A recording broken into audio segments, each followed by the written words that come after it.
तो आपका क्या मौक़िफ़ है इसके बारे में कि बिलाल पाशा साहब he was murdered? Yeah, he was definitely murdered. Suicide commit किया है। ये एक ऐसा सिस्टम कह रहा है जो कि itself खुद करप्ट है। सुसाइड कमिट किया है का मतलब ये है कि फाइल क्लोज और उस पर कुछ काम नहीं करना पड़ेगा आपको। सुसाइड का एक मतलब ये भी है कि कोई बहुत बड़ा प्रेशर ग्रुप है, कोई बहुत बड़ी पावर है जो आपको फोर्स कर रही है और वो बंदा खाना चाहती है। पाकिस्तान में बंदे खाने को इतना मुश्किल काम नहीं है।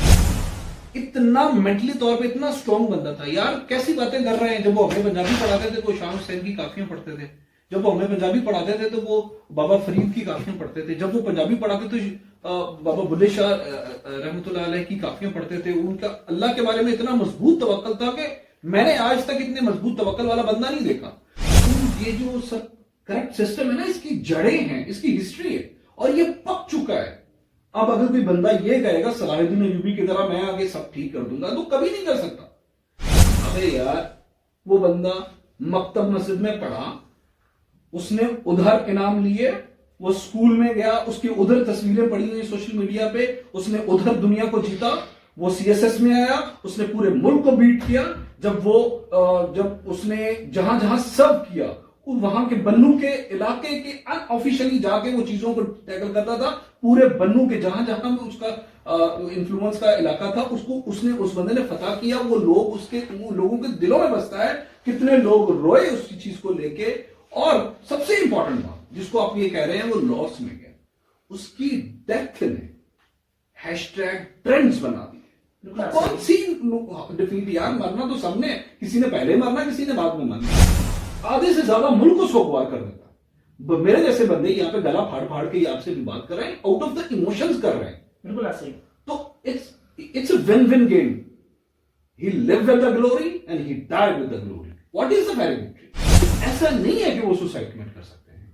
पता नहीं क्यों दिल नहीं मान रहा है यार उस बंदे का, इतने ऑप्टिमिस्टिक बंदे का, इतने डिटरमिनेंट बंदे का, इतने स्ट्रॉन्ग विल पावर वाले बंदे का किस तरह दिमाग डोल गया यार। तो दो महीने पहले तो वो पढ़ा रहे हैं और ऐसे पढ़ा रहे हैं जैसे मसला ही कोई नहीं हो रही।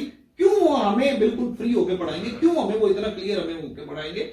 अगर उनके साथ बाकी चीजें डिस्कस कर सकते तो ये भी नहीं बता सकते यार। मैं स्ट्रेस में हूं, मुझ पर प्रेशर है बहुत बड़े पहाड़ का। हम इंटेलेक्चुअल्स के साथ ऐसा करते हैं। हमारे हीरोज कौन है? पोला रिकॉर्ड हमारा हीरो है। हमारा शाह जट हमारा हीरो है, जो अच्छी गालियां दे देता है, जो लड़की जरा थोड़ी वल्गर होके, वैसे हम बहुत ईमान पे बात करते हैं, हया पे बात करते हैं, लेकिन जो लड़की थोड़े बेहया होके आती है वो हमारी हीरो है। हमारे लेजेंड्स वो लोग हैं जो टोपीबाज, ड्रामेबाज है, जो धोखेबाज है, वो हमारे लेजेंड्स हैं। वो हमारे बच्चों को दीन की तालीम दे रहे होते हैं। रमजान पंजाब का एक ऐसा इंटेलेक्चुअल बंदा, एक ऐसा शानदार बंदा, उसके साथ आज क्या हो रहा है? हमने क्या किया? उसको वो कह रहा है मुझे रोटी दो, मैं भूखा मर रहा हूं, मुझे दवाई दो, रोटी दो। हमने उसे रोटी नहीं दी, दवाई नहीं दी, पीएचडी की डिग्री एहसासी दे दी। अस्सलाम वालेकुम, मेरा नाम है मोहम्मद अमान खान और आप देख रहे हैं अमान खान ऑफिशियल। जैसा कि अवाम की अक्सरियत जानती है कि 27 नवंबर 2023 के दिन एक सोगवार वाकया पेश आया, जिसमें मालूम ये हुआ कि एक नौजवान सीएसएस ऑफिसर बिलाल अहमद पाशा साहब ने मुबैना तौर पर खुदकुशी कर ली है। इस न्यूज़ के आने के बाद ही हमें सोशल मीडिया पर मिला जुला रद्देअमल नजर आया। एक स्कूल ऑफ थॉट का कहना था कि बिलाल अहमद पाशा साहब क्रोनिक डिप्रेशन का शिकार थे और उनकी डेथ कार्डिक अरेस्ट की वजह से हुई है, जबकि दूसरे स्कूल ऑफ थॉट का कहना था कि ये सुसाइड है। और उसके 12 घंटे के अंदर पुलिस ने ये कंफर्म किया कि एसएचओ रजा खान साहब के मुताबिक, जो उनका बयान मंजरे आम पे आया, कि जब वो कमरे के अंदर गए तो उन्हें पता चला कि बिलाल अहमद पाशा साहब के सर के ऊपर एक गोली का जख्म का निशान है, जिसका मतलब ये हुआ कि रजा खान साहब के मुताबिक बिलाल अहमद पाशा साहब ने खुदकुशी की है। तो इस सिलसिले में जब मैंने बहुत से लोगों से रब्ता करने की कोशिश की तो तकरीबन 8 से 10 लोगों ने, जो कि इस कदर इस वाकये के साथ टच थे कि उन्होंने बात करने से ही माजरत कर ली। तो इसी सिलसिले में हमारे साथ मौजूद है मोहसिन साहब, जो कि बिलाल अहमद पाशा साहब के स्टूडेंट भी हैं और इसके साथ साथ एक फिलैंथ्रोपिस्ट और सोशल एक्टिविस्ट भी हैं। तो आप चलते हैं मोहसिन साहब की तरफ। सबसे पहले sir, very warm welcome to the show. कैसे मिजाज हैं आप? थैंक यू, अल्हम्दुलिल्लाह मैं बिल्कुल ठीक हूं। सर, जैसा कि हमने देखा कि ये वाकया पेश आया, इस दरअसल अवाम को बताइएगा कि दरअसल ये वाकया था क्या जो बिलाल अहमद पाशा साहब की मौत एक हमें न्यूज हमें मिली, ये वाकया था क्या? क्या आप वाकई समझते हैं कि ये सुसाइड का वाकया था या इसके पीछे क्या मुहर्रकात थे? देखिए, आपकी तरह मैंने भी वाकया डिफरेंट सोर्सेज से सुना है। इसके एक्चुअल डेप्थ में वही लोग जा सकते हैं जो उस टाइम स्पॉट पर थे, एट द स्पॉट थे। गुजारिश ऐसे है कि मेरा ज़ाती ख्याल ये है कि कभी भी किसी की मौत पे पॉलिटिक्स नहीं करनी चाहिए। नहीं सर, अच्छी बात तो ये है कि बंदा कभी भी किसी की जिंदगी पे पॉलिटिक्स ना करे, लेकिन हम मौत पे पॉलिटिक्स कर रहे हैं। मुझे लोगों की तरह ऐसे ही पता चला जिस तरह लोगों को पता चला, लेकिन being his student, one thing which I can confirm about is the person whom I know, the person from whom I learned, I cannot I'm actually dead sure about about this thing that he cannot commit suicide. और मैं अकेला नहीं हूँ. All of his students who has learned even a single day from him can certain and confirm this thing कि वो उन्होंने suicide commit कर ही नहीं सकते यार. खैर, लेकिन अगर आप हिस्टोरिकल चीजों को देखें तो पिछले कुछ सालों में जो CSP जितने भी फौत हुए हैं जी, जिन्होंने सुसाइड किया, जो मंजर हमसे गए हैं, some of them were claimed to be they have committed suicide, और कुछ लोगों का तो जो है ना वो उनका जो है ना वो मर्डर में कंसीडर हुआ, कुछ का सुसाइड ब्लास्ट में वो गए हैं. तो सर जो डाटा हमारे सामने आता है, कुछ सालों में जो 7 ऑफिसर्स हैं, जिसमें से 2 PSPs के, 2 PAS के, 2 ऑडिट्स एंड अकाउंट के और बिलाल साहब MLCG military land and cantonment group थे, ये तो ऑफिशियली उन्होंने सुसाइड कमिट किया, जिसको जो पुलिस की रिपोर्ट्स के मुताबिक और हमारी ऑफिशियल डॉक्यूमेंटेशन के मुताबिक ये बात तो प्रूव्ड है कि इन सब ने सुसाइड कमिट किया. आप कैसे ये बात कर सकते हैं? देखें, सुसाइड कमिट किया है, ये एक ऐसा सिस्टम कह रहा है जो कि इटसेल्फ खुद करप्ट है. सुसाइड कमिट किया है का मतलब ये है कि फाइल क्लोज और उस पर कुछ काम नहीं करना पड़ेगा आपको. सुसाइड का एक मतलब ये भी है कि कोई बहुत बड़ा प्रेशर ग्रुप है, कोई बहुत बड़ी पावर है जो आपको फोर्स कर रही है और वो बंदा खाना चाहती है. पाकिस्तान में बंदे खाने को इतना मुश्किल काम नहीं है, लोग बंदा मार गए उसको कुछ आता पता नहीं लगने देता है. सर लेकिन ये नॉर्मल वाकया तो नहीं है कि एक ऑफिसर असिस्टेंट कमिश्नर अपनी रेजिडेंस के अंदर उसको गोली लगती है और उसके बाद मालूम होता है कि एक ही गोली लगी है, वो भी सर पे लगी है, जो उस इंसान ने खुद अपने आप को मारी है ऑफिशियल न्यूज रिपोर्ट्स के मुताबिक. उसके बाद फिर उनके कुछ मैसेजेस भी हैं जो सर्कुलेट कर रहे हैं सोशल मीडिया पे, जिसके बाद एक कंक्लूजन निकाला जा सकता है या एक रुख देने की कोशिश की जा रही है कि बिलाल साहब क्रोनिक डिप्रेशन के मरीज थे. क्रोनिक डिप्रेशन, ये बड़ा अजीब सा जार्गन है एक ऐसे बंदे के लिए जिसने पूरे मुल्क के साथ कम्पीट किया. एक ऐसे बंदे के लिए बहुत अजीब सा जार्गन है जिसने पूरी लाइफ फेलियर्स देखे और वो लड़ता रहा. क्रोनिक डिप्रेशन आप एक ऐसे, आप उसको ये ऐसे बंदे के बारे में हम बोल रहे हैं कि जो उसका मेडिकल में एडमिशन नहीं हुआ, उसको कोई प्रॉब्लम नहीं हुई, वो कंसिस्टेंसी से लड़ता रहा. क्रोनिक डिप्रेशन का मतलब आप अब ये कहेंगे कि भाई आहिस्ता आहिस्ता उस पे चीजें. सर ये नाजरीन को भी जरा ये बात बताइएगा कि जो लोग देख रहे हैं, अब जाहिर बात है कि सोशल मीडिया पे जो व्लॉग्स बनाते हुए हमें सोशल मीडिया एक्टिविस्ट नजर आ रही हैं, जो व्लॉगर नजर आ रही हैं, उन्होंने कभी भी बिलाल पाशा साहब से मुलाकात नहीं की और एक बताया जा और बिल्कुल इसे सक्सेस स्टोरी के तौर पे दिखाया जा रहा है कि बिलाल साहब सुबह उठे हैं, 4 जॉब्स के उन्होंने टेस्ट दिए हैं और उसके बाद वो सीधा CSP हो गए. जरा उनके एजुकेशनल बैकग्राउंड के बारे में बताइएगा जो कि आप जानते हैं लेकिन बाकी लोग नहीं जानते.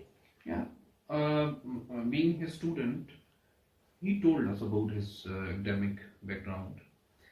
वो स्कूल वाली मस्जिद में पढ़े थे, मस्जिद वाली स्कूल में पढ़े थे, मतलब उसमें उसी मस्जिद में स्कूल पढ़ाया जाता था, उसी मस्जिद में 1970 में जो मक्तब मस्जिद स्कूल बने हैं उसकी बात कर रहे हैं. बिल्कुल.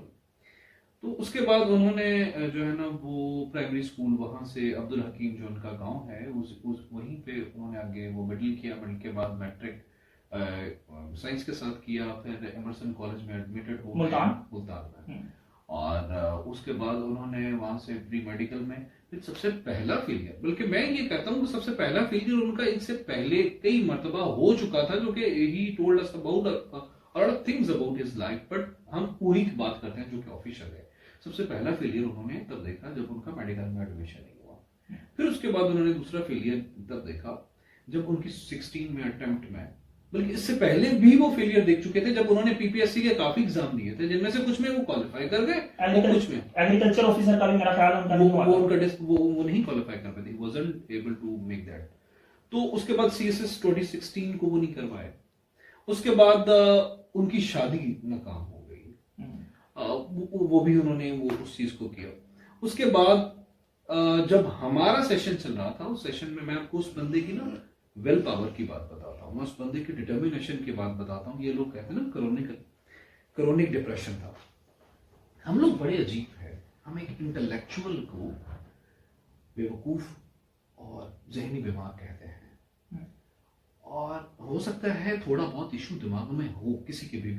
Suicide, even when someone thought about to commit the suicide, it is not about ये इस तरह नहीं हो सकता कि एक इंसान जिसको क्रोनिक डिप्रेशन ना हो, क्रोनिक डिप्रेशन होता है तब आपको सुसाइड के आपके दिमाग में ख्यालात पैदा होते हैं। नहीं, मेरी बात सुना ना, क्रोनिक डिप्रेशन पे हमें बात करनी चाहिए या सुसाइड पे बात करनी चाहिए? ये दोनों क्रोनिक डिप्रेशन के नतीजे में सुसाइड हुआ जो कि पिक्चर्स दिखाई जा रही हैं, तो हमें इस हवाले से बात करनी चाहिए। हुजूर वाला सुसाइड करने जो केसेस होते हैं ना, सुसाइड केसेस होते हैं, उनमें कुछ चीजें ऐसी होती हैं जो कि कॉमन होती हैं सब में। अब क्रोनिक डिप्रेशन को अगर मैं बात करूंगा, क्रोनिक डिप्रेशन पे कभी जो बंदे ने कभी उनसे कोई एक सब्जेक्ट पढ़ा हो, वो बंदा इस बात को लेके मस्जिद में जा सकता है कि वो क्रोनिक डिप्रेशन का शिकार नहीं थे। यार वो मेंटली इतना फिट बंदा था। मैंने अपनी पूरी जिंदगी में I had been student of colleges and universities and other institutions. मैंने लाहौर में एसएसपी हमाद से पढ़ा है, मैंने अलग अलग इंस्टीट्यूशन में अलग अलग लोगों से पढ़ा है। मैंने कसम खा के कहता हूं, I never encountered such intellectual in my entire life. इतना मेंटली तौर पे इतना स्ट्रॉन्ग बंदा था। यार कैसी बातें कर रहे हैं। जब वो हमें पंजाबी पढ़ाते थे तो शाम हुसैन की काफियां पढ़ते थे। जब वो हमें पंजाबी पढ़ाते थे तो वो बाबा फरीद की काफियां पढ़ते थे। जब वो पंजाबी पढ़ाते तो बाबा बुल्ले शाह रहमतुल्लाह अलैह की काफियां पढ़ते थे। उनका अल्लाह के बारे में इतना मजबूत तवक्कल था कि मैंने आज तक इतने मजबूत तवक्कल वाला बंदा नहीं देखा। आप बात कर रहे हैं सुसाइड की। सुसाइड जो करते हैं ना लोग, कहीं ना कहीं वो पैसिमिस्ट होते हैं। मोस्टली पैसिमिस्ट बंदा ही इस किस्म का वो करता है, जो है ना वो इनिशिएटिव। उससे बड़ा ऑप्टिमिस्ट तो मैंने कभी देखा ही नहीं है। मैंने आज तक उनसे बड़ा ऑप्टिमिस्ट। सर जरा इस बात पे रोशनी डालिएगा, जैसा कि आपने बताया है कि बिलाल पाशा साहब ने अपनी जिंदगी में बहुत ज्यादा सेटबैक और फेलियर देखे थे, लेकिन अब ऐसा दिखाया जा रहा है कि उनके ऊपर एक प्रेशर ग्रुप था और उससे उस प्रेशर को हैंडल करने में वो फेल हो गए। Manage to fail to even to ये प्रेशर को बर्दाश्त कर कैसा लतीफा है, कैसा अजीब लतीफा है। एक बंदा जिसने पूरे पाकिस्तान को कम्पीट किया, उस पर एक प्रेशर ग्रुप भारी पड़ गया। एक बंदा जिसकी शादी टूट गई, and he survived that thing. He was taking the classes of his students in two in which way his marriage was broken. उसने सुसाइड कर लिया जस्ट बिकॉज ऑफ प्रेशर। उसने सुसाइड कर लिया। कैसा लतीफा है यार। एक बंदा जिसने थ्रू आउट अपनी जिंदगी में स्ट्रगल करके अपने आप को इस तरह का शेप किया कि वो अपने हर एक स्टूडेंट के दिल में बसता है। तो आपका क्या मौक़िफ़ है इसके बारे में कि बिलाल पाशा साहब he was murdered? Yeah, he was definitely murdered. Why I'm claiming this thing? देखिए ना यार, 7 CSPs and a lot of people from government servants and the other जो छोटे लोग होते हैं जिनको हम यूजुअली हर साल पाकिस्तान के अंदर 19,313 लोग सुसाइड कमिट करते हैं ऑफिशियली। जी बिल्कुल, ऑन एवरेज। ठीक है, अब सबके सब सुसाइड कमिट करते हैं। Some of them are claim to be they have committed suicide. कुछ लोगों को बस ऐसे ही बोल दिया जाता है क्योंकि उनकी फाइल क्लोज करनी होती है, चीजें खत्म करनी होती हैं। जो 7 लोग अब तक जिन्होंने सुसाइड कमिट किया, सबकी फैमिलीज ये कह रही हैं कि हमारा बच्चा बिल्कुल नॉर्मल था, और ऑफिशियल हमारे ऑफिशियल डायरीज और डॉक्यूमेंट्रीज ये कह रही हैं कि ये तो पेसिमिस्ट था, ये तो पागल था, ये तो मेंटली सिक था। और अब यहां पे देखना चाहिए हमारे जो ऑफिसर्स हैं जो अलग अलग डिपार्टमेंट्स में हैं, दे लॉयल, क्या वो वाकई दुनिया की शानदार एजेंसीज में आते हैं? क्या वो सही परफॉर्म कर रहे हैं? सर लेकिन मामला देखने में तो ये भी आता है ना। अब आप देखेंगे आशिर अजीम साहब हैं, उन पे करप्शन के चार्जेस बने, उसके बाद उन्होंने पाकिस्तान छोड़ दिया। उसके बाद हमारे सामने फवाद हसन फवाद साहब की एग्जांपल है, बेशुमार ऐसी एग्जांपल्स हैं जिसमें लोग सरवाइव कर गए। सिस्टम तो उनके खिलाफ था। आशिर अजीम की बात कर रहे हैं ना, जी, he was a hero and we do, ये आज की बात नहीं है। हमने I also consider him hero, but the thing is that he survived in the system at that time. For example, he didn't commit the suicide, even he is not in the phase of depression anymore. Ashir did not commit suicide, nor did Bilal Pasha. चले sir, चलते हैं अगले सवाल की तरफ। अब ये बताइएगा कि एक तासुर दिया जा रहा है कि ये जो CSS का सिस्टम है, अगर आपका बैकग्राउंड आप ब्यूरोक्रेटिक फैमिली से हैं तो आपके लिए एक सपोर्ट मैकेनिज्म बना दिया जाता है, और अगर आप गरीब फैमिली से आते हैं तो शायद आपको वो सपोर्ट सिस्टम हासिल नहीं होता। क्या वाकई ही ऐसा है? बिल्कुल ऐसा है। ये सिर्फ CSS में नहीं है, आप कोई भी गवर्नमेंट जॉब करें, if you have good links, if you have good money, you will survive in a better way. If you are honest person and you cannot perform things, if you cannot perform things if you do not have any sort of influences, तो obviously आप सफर करोगे। आप कैसे सफर करोगे? एक बंदा वो है जो कि डेली का एक सिंपल पुलिसमैन को लेते हैं या कोई भी एक डॉक्टर को लेते हैं, वो करप्शन करता है और डेली का 10,000 रुपया कमाता है, ठीक है, कमाते हैं डॉक्टर्स डेली के, वो जो कंपाउंडर वगैरह होते हैं डेली दे डू, वो शॉर्टकट्स में सब कुछ करते हैं। आप किसी भी डिपार्टमेंट को ले लो, वो डेली का 10,000 रुपया कमाता है। वो 10,000 में से 1,000 रुपये इधर देता है, 1,000 रुपये नीचे देता है, 1,000 रुपये ऊपर देता है, और वो बैलेंस करके सबको खुश रख के चल रहा है, अपने घर लेके जा रहा है। एक तरफ है ये बंदा, दूसरी तरफ वो बंदा है जो कि ईमानदारी से काम करता है। सबसे पहले तो वो 10,000 वाली पूरी स्ट्रीम में वो बंदा निकल जाएगा, ठीक है। वो अब एक सबसे पहले तो वो स्ट्रीम में निकल गया, यानी कि डिपार्टमेंट में उसकी स्पेस कम होगी, एक करप्ट सिस्टम के अंदर उसकी स्पेस कम होगी। वो बंदा, वो जो आप बोल रहे थे ना क्रोनिक डिप्रेशन, वो डेली बेसिस पे उसमें चीजें फीड हो रही हैं, वो अपनी उस चक्की में पिसता जा रहा है। अब यहां पे बात खत्म नहीं हुई, वो बंदा वापस घर गया है, उसकी बीवी, उसके बच्चे, उसके घर वाले ये उसके कह रहे हैं कि यार तू वही है जिसका कुलीग वो फलां सोसाइटी में DHA में रह रहा है, 10 मरले की या 4 कनाल की कोठी के अंदर, तुम क्यों नहीं कर रहे? सो वो घर से और बाहर से दोनों जगह से सफर कर रहा है, और ये सारे का सारा जो है ना वो मुल्ज़म एक्चुअली मुआशरा है। हम ना एक रोटन मुआशरा परवान चढ़ा चुके हैं। हम एक वो सीधा सा, ये ना टोटल स्ट्रक्चर ही हमारा करप्ट हो गया। ये इसकी रूट्स हैं, इसकी रूट्स हमारी क्रिएशन नहीं है कहीं है। जैसे यूब ने 22 खानदानों को प्रमोट किया, वो पावर में आए, सर वो तो बात कहीं और चली जाएगी। नहीं, हम उसको दूर नहीं लेके जा रहे हैं, अच्छा, हर चीज को कनेक्ट कर रहे हैं ना। ये सारी की सारी चीजें इन ये जो सब करप्ट सिस्टम है ना, इसकी जड़ें हैं, इसकी हिस्ट्री है, और ये पक चुका है। अब अगर कोई बंदा ये कहेगा सलाहुद्दीन अय्यूबी की तरह मैं आगे सब ठीक कर दूंगा, तो कभी नहीं कर सकता। ये खाली आप बात करें ना ब्यूरोक्रेसी में पैसा और असर रसूख, पूरे का पूरा आपके स्वीपर से लेके, ऐसे स्वीपर भी हैं डिपार्टमेंट्स में जो पैसे देते हैं और घर रहते हैं, और ऐसे स्वीपर हैं जो कि पूरा का पूरा बिल्डिंग साफ करते हैं, ठीक है। तो ये पूरा स्ट्रक्चर उलट के तबाह करके, बिल्कुल उलटना पड़ेगा, फिर जाके एक नया स्ट्रक्चर रखना पड़ेगा, देन वी कैन फ्लरिश। जी सर, आपने बताया कि कुछ जो ऑनेस्ट लोग हैं वो सरवाइव नहीं कर सकते इस सिस्टम में, वो लोग फाइनेंशियल प्रेशर का शिकार भी रहते हैं, माशी तौर पे भी इतने मजबूत नहीं होते। तो सर ये आप बिलाल पाशा साहब की जो फाइनेंशियल सिचुएशन थी, अब पिछले 4 से 5 सालों में जिस तरह हमें ग्लैमराइज लाइफ उनकी नजर आती है सोशल मीडिया पे, इस बारे में कुछ बताएं। Yeah, he was earning good, mashallah. He sold out one car and he bought another one. He had cars, he had everything almost. तो फाइनेंशियली तो मेरा नहीं ख्याल उनको कोई मसला था। और रही बात दूसरी, उनका जो घर था वो वहाँ पे अब्दुल हकीम में they shifted their home as well. और रिसेंटली जब ये इनकी डेथ हुई तो वो ये बनू में थे। एक बात मैं और यहाँ पे एक एडिशन करना चाहूंगा उनके सुसाइड के हवाले से, जो मेरे रिसर्च लोग कहते हैं, एक उनपे एलिगेशन ये है कि जस्ट बिकॉज उनका ट्रांसफर बन्नू से पिंडी में हुआ था, और जो लोग होते हैं ना इनके इस तरह से ट्रांसफर होते रहते हैं, इसलिए लोग सुसाइड कमिट करते हैं। मैंने थोड़े से वो ऐसा मामला नहीं है, 3 से 4 महीने का अभी टाइम होता है। नहीं, वो बात नहीं है। एक पॉइंट है, खाने वाला है यहाँ पे और बन्नू है पिंडी क्रॉस करके दूसरी साइड में, ऐसे ही बिल्कुल ऐसे ही। खानेवाल से एक बंदा बन्नू में ट्रांसफर होता है तो उसको कोई प्रॉब्लम नहीं है, और अगर वो वापस पिंडी में घर के पास आता है तो उसने सुसाइड कर लिया। अब तो उसे खुश होना चाहिए कि वो अपने घर के पास आ गए।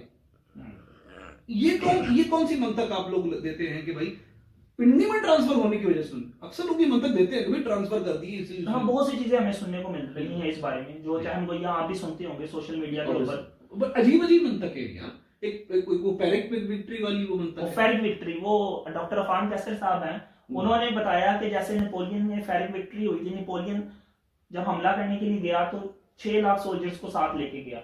अब जब वो वापस आया तो सारे सर्दी की वजह से मर गए, 10,000 बच गए। और जब वापस फ्रांस में पहुंचा तो उसे पता चला कि पेरिस भी उसके हाथ से चला गया है। अब तारीख नेपोलियन को कहती है कि ये फातिहा है, लेकिन इस फतह की जो कीमत है वो हार से भी बदतर है।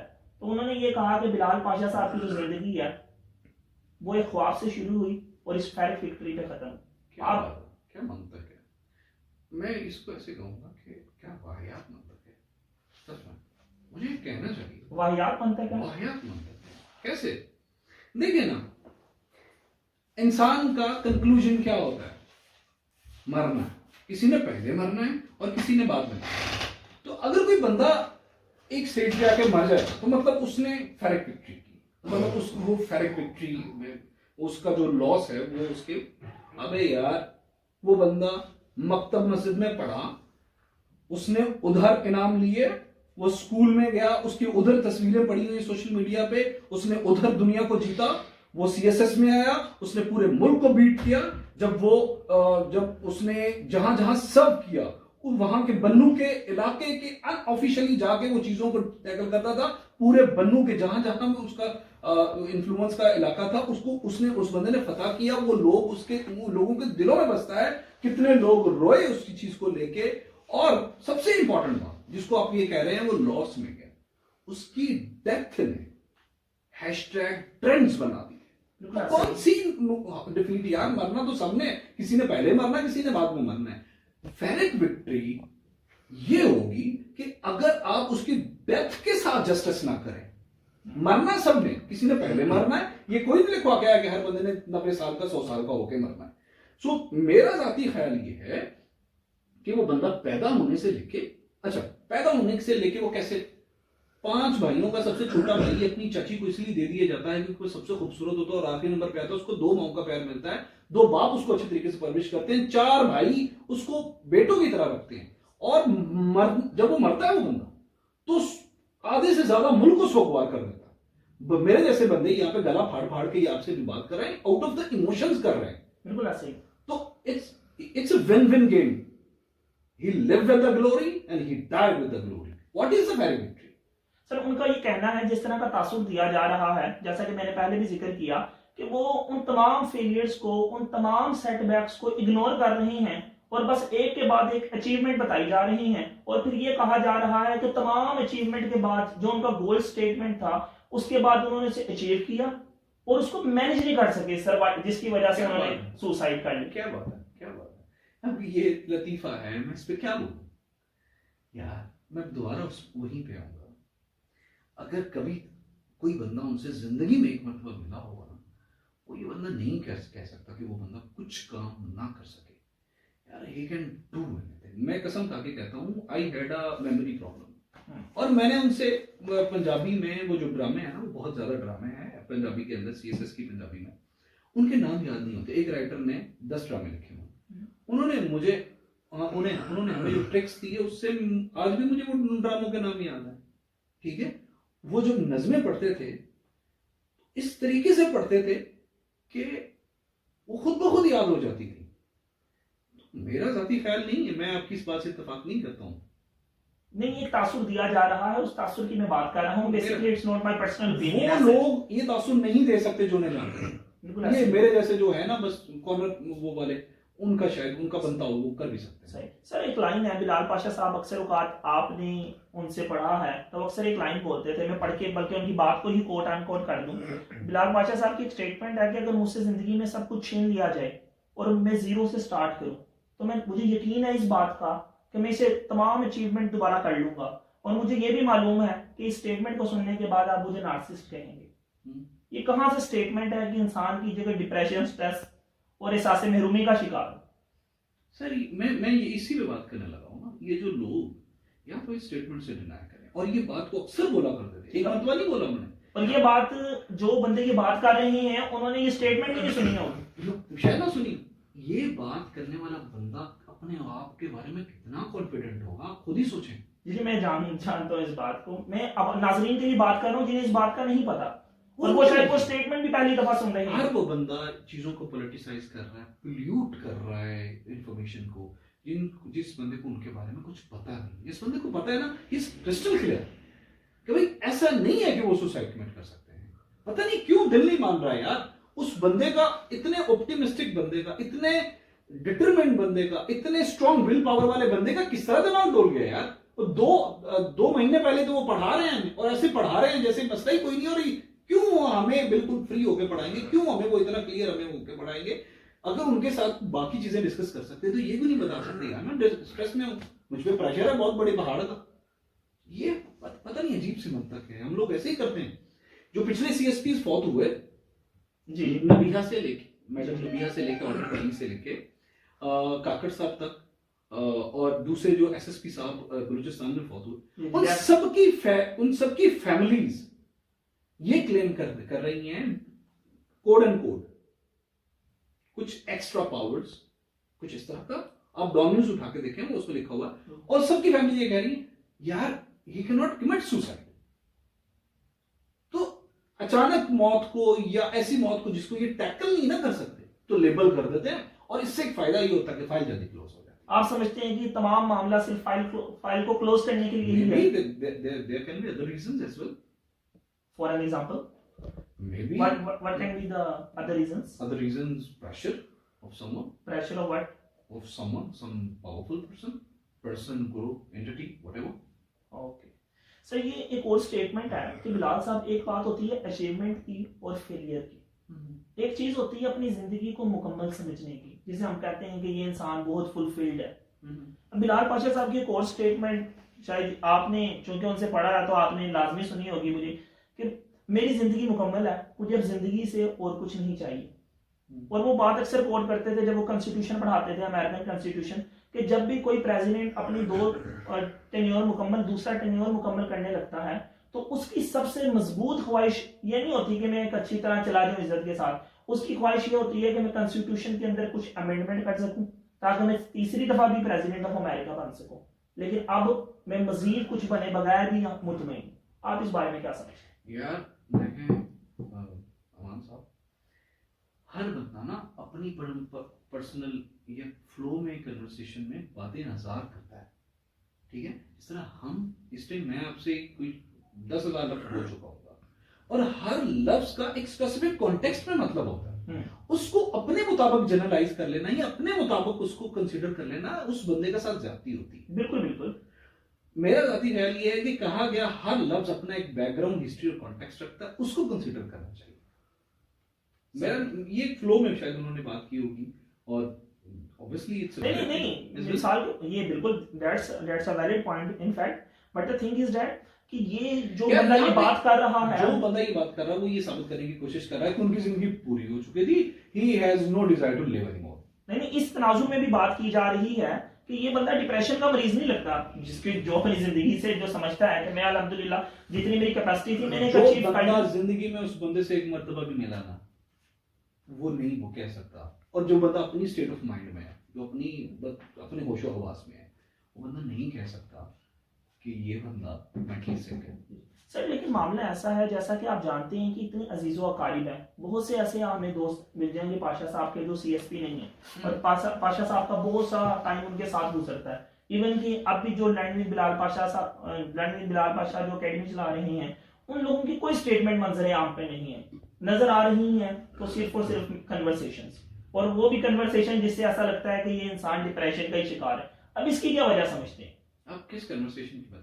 चैट्स की बात कर रहा हूँ, इंस्टाग्राम चैट्स की। मैं आपकी बात से इसलिए भी एग्री नहीं करता क्योंकि there are 100 of apps, applications and websites which can create any sort of chat you want, ठीक है। जिस किस्म की मर्जी चैट आप क्रिएट करें, और करेंगे क्यों? अगर ये सवाल आता है तो यार जो बंदा एक सीएसपी की डेथ को मिस्ट्री बना सकता है, वो चैट क्यों नहीं क्रिएट कर सकता, वो रूमर्स क्यों नहीं क्रिएट कर सकता? नहीं लेकिन ये तो ऑफिशियल जराए से, मिसाल के तौर पर जो उन्होंने अपने दोस्त से चैट की है ठीक है, अब वो चैट उन्होंने ही शेयर की अपनी इंस्टाग्राम स्टोरी पे, तो वो कैसे, it doesn't make sense anymore. या it doesn't make sense anymore, but मैं इस बारे में सिर्फ उनकी विल पावर की वजह से हूँ श्योर कि वो यार वो सुसाइड नहीं कर सकते। मेरा ज़ाती ख्याल है कि उन्होंने जो है ना वही बस मर्डर नहीं। ठीक सर, एक बिलाल हमजा शफकात साहब हैं, एक्स डीसी इस्लामाबाद, जो कि फिलहाल कमिश्नर कोयटा तैनात हैं। उन्होंने अपनी इंस्टाग्राम के ऊपर एक पोस्ट शेयर की, उसमें उन्होंने बताया कि पिछले चंद सालों के अंदर दो ऑफिसर पीएएस से, 2 पीएसपी से, 2 ऑडिट एंड अकाउंट से, 1 एमएलसीजी से मेंटल हेल्थ की वजह से इन सब ने सुसाइड किया, तो लिहाजा अब हमें मेंटल हेल्थ अवेयरनेस के ऊपर काम करने की जरूरत है एज अ सोसाइटी। यार इसमें तो मेरा ख्याल है वो हु का आया था, वर्ल्ड हेल्थ ऑर्गेनाइजेशन की एक रिपोर्ट आई थी 2019-20 में, मेरा ख्याल मैंने पढ़ी थी। उसके अंदर मेंटल हेल्थ इश्यूज तो हैं पाकिस्तान के अंदर, इसके तो डिनाई, और Pakistan may be would be one of the country, one of the worst countries performing in this sector. हमारी तो फिजिकल हेल्थ पे कोई काम नहीं है, हम तो one of the worst physical health वो हमारा वो चल रहा है दुनिया के इंटरनेशनल रैंकिंग में। तो ये तो मेंटल हेल्थ इस पे तो किसी का ख्याल ही नहीं है। किस बड़ी सिटी में है कोई मेंटल हेल्थ का कोई बहुत बड़ा अच्छा सेटअप, तो इस पे काम होना चाहिए। लेकिन इसको किसी तबके के साथ एसोसिएट नहीं किया जा सकता जो हमें नजर आ रहा है। हाँ, ये तो गलत होगा। तो मोहसिन साहब ये बताइएगा कि दरअसल ये वाकया था क्या? अकॉर्डिंग टू डॉन के जो है ना वो 27 नवंबर 2023 की शाम को जो है ना वो बिलाल साहब अपने कमरे में मुर्दा हालत में पाए गए। इससे पहले जो कि उनके वाले साहब, क्योंकि सोमवार था 27 नवंबर को, तो इतवार की सुबह फजर के टाइम उन्होंने शायद उनका अपने वाले साहब को कॉल की थी।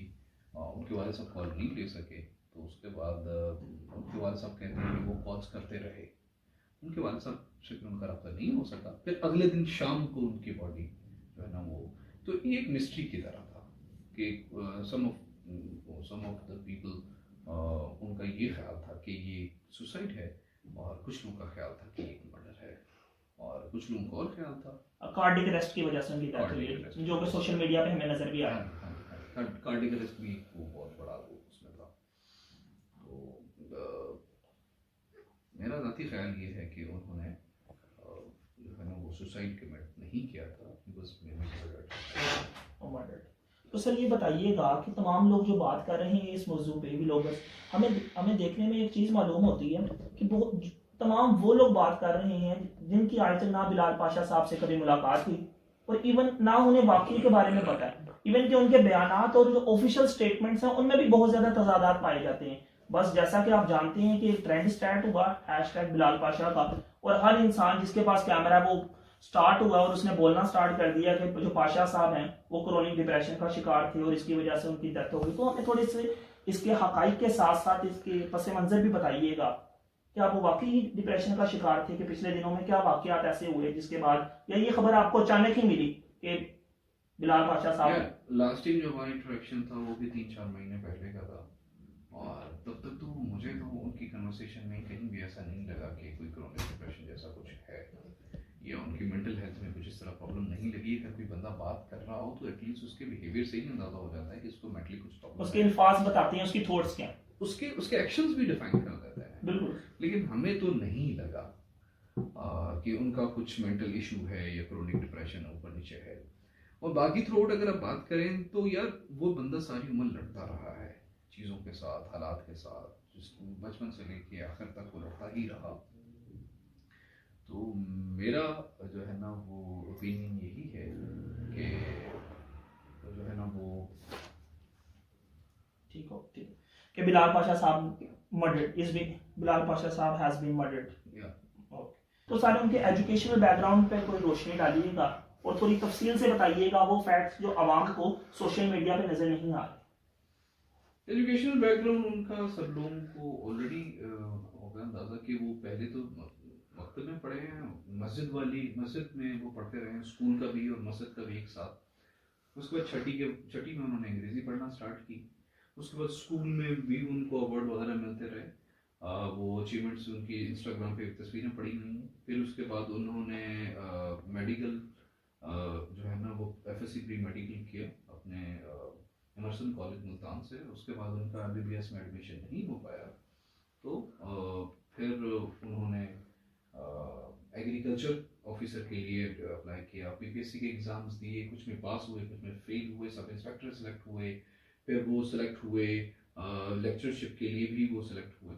तो 2016 में उन्होंने अटेम्प्ट दी जिसको वो क्वालिफाई नहीं कर सके, फिर एक साल का गैप देके 2018 में अटेम्प्ट दी जो कि जिसमें वो 85th पोजीशन में वो आए और ऑडिट एंड अकाउंट्स में गए। फिर उसके बाद कुछ स्ट्रक्चरल चीजों की वजह से मेरा ख्याल है तब उस जो बैच था उस बैच के अंदर ज्यादातर लोगों ने क्विट कर दिया था, जिसके नतीजे में दोबारा रीलिस्टिंग हुई और वो ऑडिट एंड अकाउंटेंट से MLCG military land and cantonment group में आ गई, जिसमें वो सर्व कर रहे थे और CEO बनने के तौर पर अपनी खिदमत का अंजाम दे रहे थे।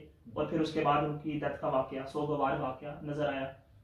तो सर ये बताइएगा कि आपने पहले जिक्र किया कि आप बिलाल पाशा साहब की जो मौत हुई है उसकी वजह सुसाइड, कार्डियक अरेस्ट नहीं देखते, बल्कि आपका ये मानना है कि बिलाल पाशा साहब का मर्डर हुआ। तो आप हर चीज के पीछे कोई ना कोई मुहर्रिकात होते हैं या ग्राउंड्स होते हैं जिसकी बेस के ऊपर इंसान जजमेंट देता है या फैसला करता है। तो इसके पीछे आप क्या मुहर्रिकात समझते हैं, क्या वजूहात है कि आपको ऐसा लगता है कि बिलाल पाशा साहब ने खुदकुशी की नहीं की बल्कि उनका मर्डर किया गया?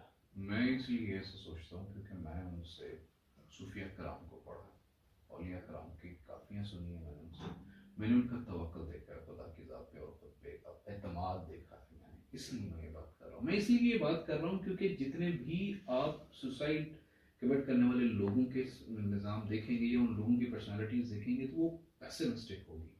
ये बंदा ऑप्टिमिस्टिक था और ये अल्ट्रा ऑप्टिमिस्टिक था, खाली ऑप्टिमिस्टिक नहीं था। इसका इतना मजबूत ईमान था कि शायद कोई आम बंदा, मेरा नहीं ख्याल कि वो एक बात कहा करते थे कि whatever I do with a passion. बहुत मजबूत उनका इत्मीनान, ये बहुत दफा वो कहते थे। तो बहुत मजबूत उनका तवक्कुल था। फिर दूसरी बात जो सबसे अहम बात है वो ये है कि जितने सुसाइड्स होते हैं, जो लोग आमतौर पे सुसाइड कमिट करते हैं, कहीं ना कहीं वो कोई सुसाइडल नोट छोड़ते हैं, कहीं ना कहीं वो कुछ ना कुछ वीडियो स्टेटमेंट, ऑडियो स्टेटमेंट, किसी को खत, किसी को वो जो लड़की वो जो थे वो जो CSP साहब थे उन्होंने एक सुसाइडल, ये जो पिंडी में फौत हुए थे जिनकी गोली जिन्होंने अपने सर में मारी थी, लियाकत, मेरा ख्याल है लियाकत नाम था शायद उनका, लियाकत नाम था, वो उस टाइम डायरेक्टर थे एकेडमी के, शायद नेशनल पुलिस एकेडमी के। उन्होंने सुसाइडल नोट छोड़ा था कि भाई मैं मरने जा रहा हूँ। और ये साथ जितने भी आपके सुसाइड केस होंगे कहीं ना कहीं तो बंदा कुछ छोड़ता है ना।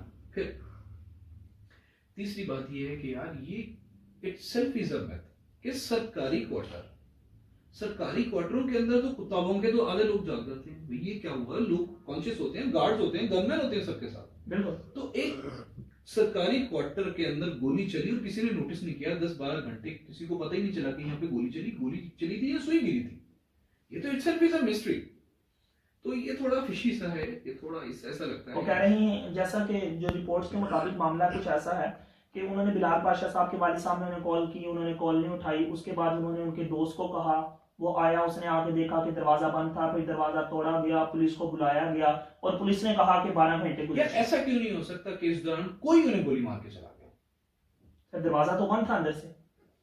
तो ये बिल्कुल ऐसे नहीं हो सकता जैसे वो SP साहब थे, नहीं वो डिप्टी डायरेक्टर थे एंटी करप्शन के, और वो पंखे की लाश उनके साथ लटक रही थी और बाद में कुछ क्लूज ऐसे भी मिले थे जिससे वो ऐसा लगा था।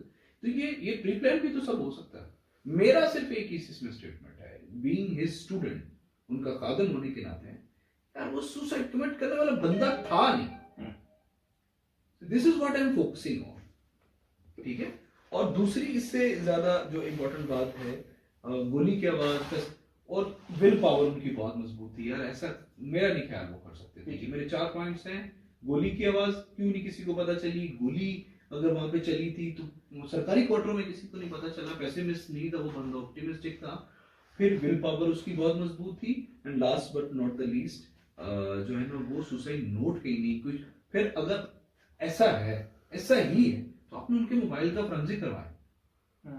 सर इस हवाले से तहकीकात की थी जब जो SHO रजा खान साहब है उन्होंने स्टेटमेंट दिया डॉन को, शायद आपकी भी नजरों से गुजरा होगा, तो उसमें जो DPO साहब हैं उन्होंने भी कहा कि हम इस पे मजीद तहकीकात करेंगे और हमें उम्मीद है कि उनको इंसाफ मिलेगा, लेकिन फिलहाल अल्लाह करे। एक मैं ना स्टेटमेंट बोलना चाहता हूँ, इस पर जरा फोकस कीजिएगा। एक गैर मुनसिफाना सिस्टम किसी को क्या इंसाफ देगा यार? मैं शायद बात अब हजम नहीं कर पाए। एक ऐसा सिस्टम जो दुनिया का सबसे करप्ट सिस्टम है, वो किसी को क्या जस्टिस देगा यार?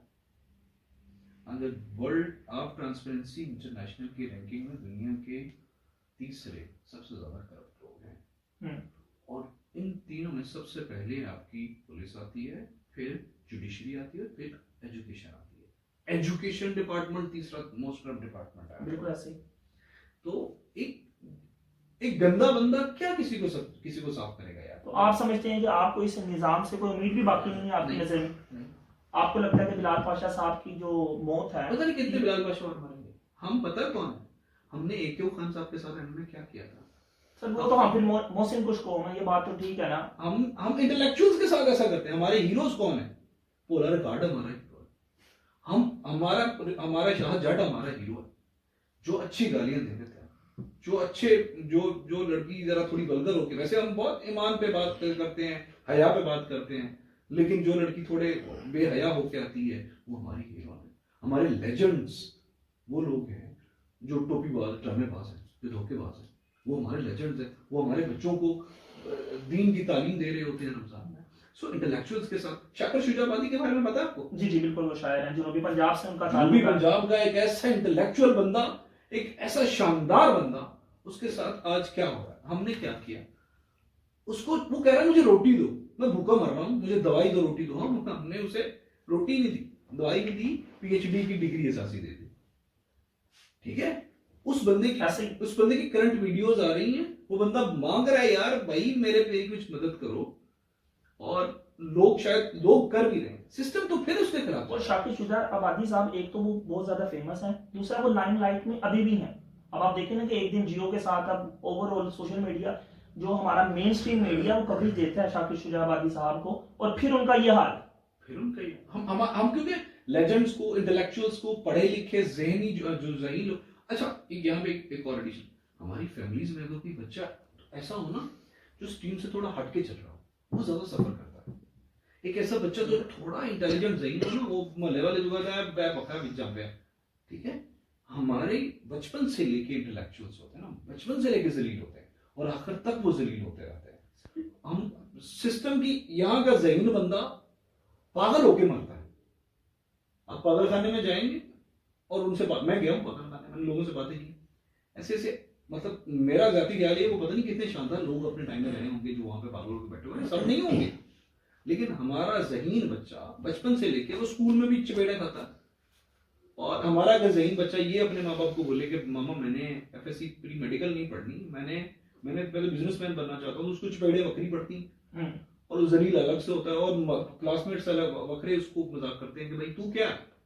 तो ये फ्लो है भेड़ों का और जानवरों का, और सबने इसमें बहना है, जो भी इससे हटेगा वो जलील होगा। और आप ये तमाम बात उन लोगों के हवाले से कर रहे हैं जिसमें आप और मैं लोग आते हैं जो हम प्रिविलेज क्लास के हैं। क्यों आप देखें ना, 2,23,00,000 बच्चे तो स्कूलों से बाहर हैं। अब जब 2,23,00,000 बच्चे अगले 30 साल, अब ये तकरीबन श्रीलंका की आबादी का 1 गुना और बेल्जियम की आबादी का 2 गुना बनता है, जो सिर्फ हमारा बच्चे स्कूल से बाहर। तो उन लोगों का मुस्तकबिल तो इससे भी बहुत ही बदतर होने वाला है। अच्छा, आप मुस्तकबिल की बात करें, वो 2,23,00,000 बाप या माएं कैसा मुल्क, मतलब वो मुल्क में क्या कंट्रीब्यूशन करेंगे, आप इसको नहीं कंसीडर कर रहे। वो बाप या माएं है ना, बिल्कुल, तो वो कल के बाप के माएं, तो वो इस मुल्क के साथ क्या जस्टिस करेंगे? वो बोझ है, हम बोझ जो है ना वो बढ़ा रहे हैं ना उनके साथ। फिर तो हमें इस तरह कहना चाहिए कि हम बोझ पैदा करने वाला मुल्क है। हम बोझ पैदा करने वाले, ये अच्छी बात है। आप देखें ना कि उन बच्चों की स्टंटेड ग्रोथ है, ठीक है, पीने के लिए साफ पानी अभी भी 56% लोग हैं जो पीने का साफ पानी नहीं पी सकते। और यहाँ पर हम बात कर रहे हैं कि उन लोगों की ज्यादा, उन जो लोग गोल स्टेटमेंट को अचीव करने के बाद डिप्रेशन का शिकार हो रहे हैं। तो ये एक अजीब सा ही मजाखेज बात है जिसके बारे में हमने आपसे जाना है, जिससे आपका ख्याल है कि आपका एतमाद उठ चुका है जो सिस्टम आपके मुताबिक और मेरे मुताबिक भी बोझ पैदा करने वाला मुल्क है, जिसके 2 करोड़ 23 लाख बच्चे स्कूलों से बाहर है, 45% बच्चों से की ग्रोथ स्टंटेड है, तकरीबन 60% के करीब लोगों को पीने का साफ पानी नहीं है, और उस मुल्क की प्रिविलेज क्लास के प्रिविलेज लोग जो कि अपनी गोल स्टेटमेंट अचीव करके डिप्रेशन का शिकार हो रहे हैं, तो आपकी नजर में कैसे इस सिस्टम को बेहतर बनाया जा सकता है? मैं वहीं से शुरू करूंगा कि सिस्टम को रिबूट रीबूट करके पूरा सिस्टम कंस्टिट्यूशन तब्दील करने की जरूरत है। कॉन्स्टिट्यूशन क्या होता है भाई? इस मुल्क को अगर आपने स्ट्रक्चर को सही करना है ना, तो कॉन्स्टिट्यूशन देखिए ना, हमने तो जब से आजाद हुए हैं कॉन्स्टिट्यूशन ही तो बनाया है। हमने बड़े से बाद बनाया है भाई क्या कर रहे हैं आप? बिल्कुल 56 में बनाया, फिर 62 में बनाया, 9 साल के बाद सर 56 में बनाया ना। जी, 56 और उससे पहले हम कॉन्स्टिट्यूशन खेल रहे थे। फिर हमने 2002 में भी कॉन्स्टिट्यूशन बनाया, फिर हमने 2011 में भी, 13 में भी, 18 में वो बना, 23 में फिर कॉन्स्टिट्यूशन तो खेल रहे हैं। कॉन्स्टिट्यूशन तो सर खाली 3 दफा ही बना है भाईजान, वो अमेंडमेंट तो करते रहे ना, अमेंडमेंट तो होती हुई, अमेंडमेंट्स हुई है। This is not the severity of punishment, this is not the severity of punishment oh what which stop the crime, it is a certainty of that। Okay ये सजा की शिद्दत नहीं है जो क्राइम को रोकती है, ये उसकी यकीन, उसकी पुख्तगी है। यहाँ पे जो लोग जेल में जाते हैं उनको वो जलील होते हैं, जो सिर्फ गरीब लोग ही जलील होते हैं वैसे तो जो यूरोप में लोग जेल में जाते हैं वो तो टीवियों करके बैठते हैं, उनको अच्छा खाना मिलता है, लेकिन फिर भी जो है ना वो यहाँ के लोग ज्यादा क्राइम करते हैं। लॉजिक क्या है उसकी? मैं नहीं कह रहा यूरोप में क्राइम नहीं होता, बहुत क्राइम होता है, यूरोप में बहुत गुंडे हैं, लेकिन यहाँ पे प्रॉपर गैंग्स हैं जो वर्क कर रहे हैं। यहाँ पे आप इंटरनेशनल क्राइम की रेटिंग में पाकिस्तान को ऊपर देखेंगे। लॉजिक ये है कि कॉन्स्टिट्यूशन बनाने से मुल्क नहीं बढ़ेगा, बदलेगा, आपको पूरा स्ट्रक्चर तब्दील करना होगा। आप हो पैरोकार नबी अकरम नूर मुजस्सम सल्लल्लाहु अलैहि वसल्लम के, आप हो पैरोकार खुलफाए राशिदीन के। उनका तरीका क्या था? उनका तरीका ये था कि बड़ा ज्यादा काम करता था और जो जितना छोटा होता था वो उतना कम काम करता था, सिपा सलार सबसे आगे होता था। अब हालात बिल्कुल उलट गए सर, लेकिन हम तो आइडेंटिटी क्राइसिस का भी तो शिकार है ना। हम कौन से क्राइसिस का शिकार नहीं है? आप मुझे कोई एक बात बताएं, मैं उस पर 10 घंटे बोल सकता हूँ, मैं साबित कर सकता हूँ उन क्राइसिस का शिकार। आइडेंटिटी क्राइसिस हमारे हैं, फेथ क्राइसिस हमारे हैं, डेमोक्रेसी हमारी क्राइसिस, डेमोक्रेसी हमारी जो है ना वो घाटे में। कोई एक बात बताएं जो पॉजिटिव हो, मैं उस पर बताऊंगा आपको हमारी इंटरनेशनल ट्रेनिंग क्या है। तो स्ट्रक्चर चेंज होगा तो हालात चेंज होंगे। ये कॉन्स्टिट्यूशन के बस का रोग नहीं है, क्योंकि कॉन्स्टिट्यूशन वो तो जिसने कॉन्स्टिट्यूशन कानून बनाया था वो बाबा जी, वो कौन थे जो कहा करते थे कि कानून वो मकड़ी का जाला है जिसमें छोटी मकड़ियां फंस जाती हैं और जो बड़े हैं वो उसमें उसको फाड़ के चला जाता है। तो सर ये बताइएगा कि आप समझते हैं कि जिस तरह का तासुर दिया जाता है, कहा तो ये जाता है कि जितने सीएसपी हैं ये तो प्रिविलेज क्लास है, ये लोग तो आम लोगों को कीड़े मकोड़ा समझते हैं, या ये सिस्टम के बेनिफिशियरी हैं, जो कि सिस्टम में एक तरह की कहना तो नहीं चाहिए कि, लेकिन ये ऐसी झोंके हैं जो कि सिस्टम को ही तबाह कर रहे हैं। और आप यहाँ पर एक ब्यूरोक्रेट के साथ हमदर्दी का इजहार कर रही हैं कि वो प्रेशर और डिप्रेशन का शिकार थे। तो ये कैसी बात है कि सिस्टम है क्या फिर आपकी नजर में? सिस्टम क्या है? देखिए ना, आपका 10वीं पढ़ा बच्चा मैथ के बेसिक क्वेश्चन नहीं कर सकता। आपका 10वीं पढ़े बच्चे को अंग्रेजी को पढ़ता है 6 साल 8 साल 10 साल, लेकिन उसको अंग्रेजी के बेसिक अंग्रेजी के स्पेलिंग नहीं आ रहे होते। मैं ये नहीं कह रहा अंग्रेजी पढ़ाओ सर, अगर इस मुताबिक देखें तो डॉक्टर परवेज हुसैन की एक स्टेटमेंट है कि मैंने पाकिस्तान में बहुत से ऐसे कम पीएचडी मैथमेटिक्स हैं जो ओ लेवल और ए लेवल की सॉल्यूशन, किसी एक प्रॉब्लम का सॉल्यूशन निकाल सके। मैं उस पे नहीं जा रहा, मैं सिस्टमैटिक उस चीज पे बात जी जी, what is system basically the question is. हमारे यहाँ पे काबिलियत की कमी है। वो जो सीएसपी पर बैठा हुआ है ना, वो बंदा है जो कि 25 करोड़ में से कंपीट करके 30,000 लोगों में से 2% आगे, यानी कि वो कॉम्पिटेंट बंदा है, ठीक है। और वो कॉम्पिटेंट है। अब वो तो इसका मतलब ये है कॉम्पिटेंट है, तो इसका सिंपल मतलब वही बच्चे वाला है कि वो जो बच्चा तुम्हारे घर में पैदा हुआ वो थोड़ा इंटेलिजेंट और तुम उसको बदतमीज कह रहे हो। अगर वो इंटेलिजेंट है तो थोड़ा बहुत वो बदतमीज उसको वो होगा ही, क्योंकि स्ट्रीम से बाहर है। अब वो तुम्हारी समझ से बाहर है, इसलिए तुम्हें बुरा लगता है। बिल्कुल सीएसपी भी तुम्हारी समझ से बाहर है, वो जरा वो उसको दुनिया की समझ आ गई, उसने 12-14 सब्जेक्ट पढ़े, अब वो हमारी प्रॉब्लम ये है कि अहले तशी ये कहता है कि अहले सुन्नत गलत है, क्योंकि वो उसके आइडियाज से मुताबिक बात नहीं कर रहा होता। पीटीआई वाला ये कहता है कि नून लीग वाला गलत है, क्योंकि वो उसके मुताबिक बात नहीं कर रहा होता। हमारे आइडियाज के साथ इख्तलाफ रखने वाला हर बंदा ही हमें गलत लगता है, बेशक वो गलत हो या सही हो। So the people who are running the system, मैं ये नहीं कह रहा सीएसपी अच्छे हैं, मैं उस एक बंदे के अच्छे की बात कर रहा हूं जो कि अच्छा था, जो मुझे अच्छा लगा, जो मुझे सही लगा, मैं वो बोल रहा हूं यहाँ पे। सर आपने बात की कानून की, तो कानून के मुताबिक तो सिविल सर्विस के हमारे पास एक्ट्स हैं, उसमें ये बात क्लियरली मेंशन है कि आप पढ़ा नहीं सकते, आप कोई काम नहीं कर सकते। अब आपने देखा है जितने सीएसपी वो 6 बजे 7 बजे फ्री होते हैं और पढ़ाना शुरू करते हैं, और रात को 9 10 11 12 कुछ लोग तो 2 बजे तक पढ़ाते रहते हैं। तो कि ये तो बिल्कुल कानून के मुताबिक नहीं है ये बात, ये गलत है, नहीं होना चाहिए। और ये जिस तरह की सीएसएस एकेडमीज बनी हुई है देखा जाए तो ये भी कमर्शियल एक्टिविटी ही है एक तरह। बिल्कुल नहीं होना चाहिए, जो बात गलत है वो गलत है। तो आप नहीं समझते कि जितने लोग ओवरवर्क्ड हैं वो अल्टीमेटली ओवर स्ट्रेस होने के बाद कहीं ना कहीं तो डिप्रेशन का शिकार होंगे। अगर उन्हें बैलेंस ऑफ लाइफ, अगर आप वर्क लाइफ बैलेंस खत्म हो जाएगा आपकी लाइफ से, कहीं ना कहीं तो तनाव होगा जिसका कोई ना कोई नतीजा निकलेगा, और उसके बाद सिस्टम को गलत कहना ये बात ज्यादती नहीं सिस्टम के साथ। जब सिस्टम है ही गलत तो उसको गलत कहना जाती कैसे होगी? नहीं देखे ना, आप एक जॉब कर रहे हैं, आप सिस्टम के बेनिफिशियरी हैं, और सिविल सर्विस में आपने ये चीज रिस्ट्रिक्ट की है कि आप पढ़ा नहीं सकते। अब 6 बजे ऑफिस से आ रहे हैं, 7 बजे आप क्लास पढ़ाना शुरू कर रहे हैं, और आप 2-2 बजे तक क्लास पढ़ा रहे हैं। अच्छा, उसमें मैं आपको एक बात बताता हूँ। अब अगर आप एक मेंटली फिट बंदे को सिर्फ इस बेस पे मेंटली सिक बोल दें, नहीं मैं बिल्कुल एक सेकंड, क्योंकि वो क्रोनिक डिप्रेशन का शिकार है, क्योंकि वो 4 घंटे एक्स्ट्रा क्लासेस पढ़ रहा है बगैर उससे जाने हुए, कभी बगैर उससे जिंदगी में कभी उससे इंटरेक्शन किए हुए, तो आप उसके साथ जाने। नहीं मैं बिलाल पाशा साहब की बात नहीं कर रहा, मैं आपकी बात कर रहा हूँ कि जब आप कह रहे हैं कि ये सिस्टम ही ठीक नहीं है, तो एक तरफ तो आप अगर आप सिस्टम के बेनिफिशियरी भी हैं, और उसके बाद आप 6 बजे ऑफिस से आने के बाद 7 बजे पढ़ाना शुरू करते हैं, और उसके बाद 1 बजे तक, कुछ लोग तो 2 बजे तक भी क्लास पढ़ाते हैं, आपको इस बात का अंदाजा है, और वो फिर सुबह 8 बजे उठ भी जाते हैं। तो इतना ज्यादा जब आप ओवरवर्क्ड होंगे और एक कमर्शियल एक्टिविटी में मुलव्वस रहेंगे, आप कमर्शियल एक्टिविटी करते रहेंगे, और उसके बाद आप ये कहेंगे कि मैं ओवरवर्क्ड हूं, मैं ओवर स्ट्रेस हूं। कौन नहीं है पाकिस्तान में ओवरवर्क्ड?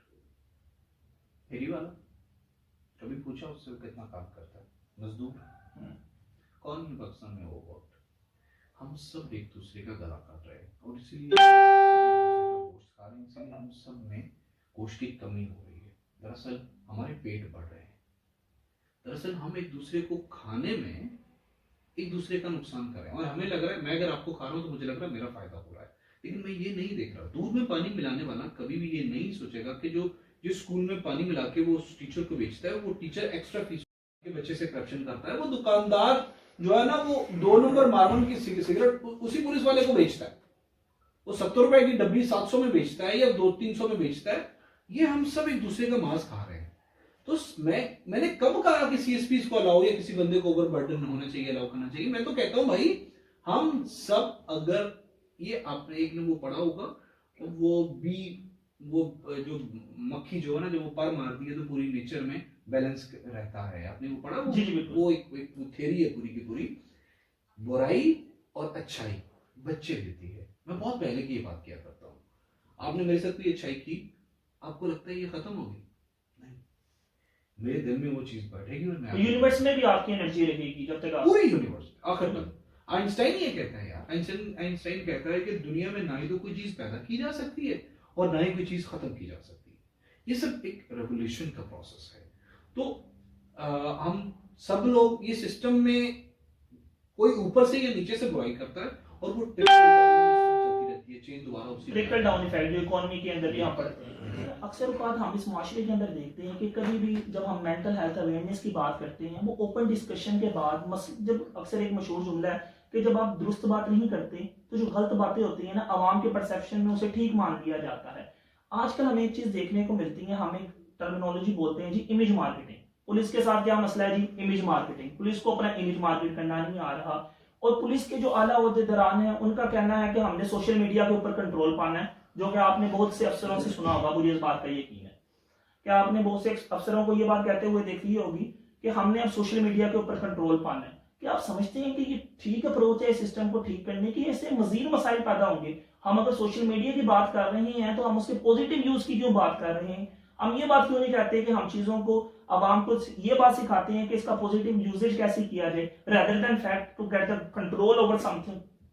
क्या आप कभी काले काले रंग के साथ सफेदी कर सकते हैं? नहीं, बिल्कुल नहीं कर सकते। ये तो कलर साइंसेस में पॉसिबल नहीं। गन के साथ सफाई की जा सकती है? नहीं। तो जो भी डिपार्टमेंट ये कहता है कि बोलने वाले को चुप कराओ, पहले उस डिपार्टमेंट की परफॉर्मेंस देखो। क्या वो डिपार्टमेंट खुद ठीक है? हर आप लग्जमबर्ग चले जाओ, नॉर्वे चले जाओ, डेनमार्क चले जाओ, वहां की जो जितने डिपार्टमेंट्स हैं जो आजादी राय देते हैं वो खुद टॉप पे हैं दुनिया की, और वो खुद सबसे अच्छा परफॉर्म करते हैं। और हैप्पीनेस इंडेक्स में भी नंबर 1, 2, 3 पे हैं। ठीक है, जिनकी आपने बात की। मैं आपको देखें, कोई भी बंदा अपनी बुराई, जो बुरा होगा ना, वो अपनी बुराई छुपाने के लिए सबसे आसान काम ये करेगा कि दूसरे का मुंह बंद कराएगा। अगर मैं अच्छा हूं तो why I would say you कि आप चुप रहो। मैं बुरा हूं तो, क्योंकि हमारे मुल्क में ये नौकरशाही तो है, तो जो मैं कर सकता हूं वो करता हूं। मैं ताकत का इस्तेमाल करता हूं, और ताकत का इस्तेमाल हमारे मुल्क में पॉलिटिशियन करते हैं, आर्मी करती है, सब लोग करते हैं, सबको पता है। जहां पे इसकी जरूरत पड़ती है वो लोग मुंह बंद करते हैं, और जूतों से भी करते हैं। बिल्कुल ऐसे ही। और ये नेगेटिव है, डेफिनेटली नेगेटिव है। तो ये नहीं होना चाहिए। लोगों को जितना ज्यादा अगला बोले, कहते हैं ना, एक कल्ला तो दो यारा, और सोचो 25 करोड़ कितने होंगे, बिल्कुल मुल्क एक ताकत बन जाएगा। ये नहीं चाहते। ये लास्ट मैसेज आप क्या देना चाहेंगे उस तमाम पब्लिक को जो आपको सुन रही है, उन तमाम के लिए जिन्होंने इस पूरे मैटर को पॉलिटिसाइज करने की कोशिश की है, और इस पूरे सिस्टम को, कि जो आपको तमाम इदारों के सरबराहान को आप क्या मैसेज देना चाहेंगे, being the student of Bilal Pasha? Positivity. अच्छाई कभी मरती नहीं है, और ना ही कभी बुराई मरती है। दुनिया में हर एक चीज बच्चे देती है, और अच्छाई और बुराई भी बच्चे देती है। अगर आपको ये लगता है कि आप किसी के साथ अच्छा करेंगे और वो खत्म हो जाएगी बात, बिल्कुल गलत लगता है। वो भी एक दिन आपके बच्चों के सामने आएगा। और तवक्कल, उनका जो सबसे मजबूत बात, जो सबसे ज्यादा मेरी लर्निंग थी, तवक्कल, अल्लाह पे, खुद पे एतमाद, दुनिया का कोई भी काम हो सकता है। और आखिरी बात उनकी, whatever you do, do with the passion, do with the sincerity, and do it as no one can do that. Sir, आपके वक्त का बहुत बहुत शुक्रिया। Thank you. नाज़रीन, जैसा कि हमने बात की मोहसिन साहब से, तो उन्होंने एक मैसेज तो बहुत क्लियर क्रिस्टल मैसेज दिया। वही मैसेज ये था कि डोंट जज anyone if you don't know the person. अगर आप किसी चीज़ को, किसी इंसान को जानते नहीं हैं तो उस पर गुफ्तगू से इज्तनाब करें। और यही चीज़ हमें सोशल मीडिया पर नज़र आती है कि हर इंसान जो बिलाल पाशा साहब से मिला है, नहीं मिला, वो भी कैमरा उठाता है और बोलना स्टार्ट कर देता है कि वो क्रोनिक डिप्रेशन का शिकार थे, जिसके नतीजे के अंदर उन्होंने खुदकुशी की। दूसरी बात ये कि इस तमाम वाक़ये के बाद SHO साहब ने जब स्टेटमेंट दी और ब्रीफिंग दी DPO साहब को, तो DPO साहब ने इस बात की यकीन दहानी कराई कि हम इस पर इन्वेस्टिगेशन करेंगे। हम इसी उम्मीद के साथ आपसे इजाज़त मांगते हैं कि हमें उम्मीद है कि इंशाअल्लाह अज़ीज़ बिलाल पाशा साहब के साथ इंसाफ किया जाएगा और इस पूरी तहकीकात की जाएंगी। और ये निशान इस बोसीदा और कमज़ोर निज़ाम के ऊपर एक और सवालिया निशान है कि क्या इदारे बिलाल पाशा साहब को इंसाफ दे सकेंगे, या फिर हमेशा की तरह बिलाल पाशा साहब की भी फाइल बाकी फाइलों की तरह रद्दी का सामान बन जाएगी। फिलहाल के लिए अपने मेज़बान अमान खान को इजाज़त दीजिए। पाकिस्तान।